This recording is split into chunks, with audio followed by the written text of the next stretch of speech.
சொந்த பகை காரணமாக இரத்த காயங்கள் உண்டாகும் அளவுக்கு குற்றவாளி ரங்கன் நாகப்பனை அடித்திருக்கிறான் என்பது உறுதியாகிறது.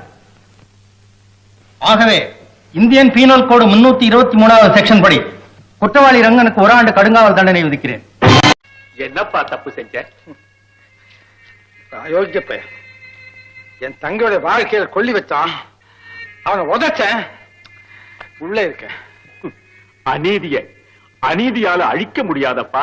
என்ன இந்த மாதிரி அயோக்கியங்களை எப்படித்தான் திருத்துறது?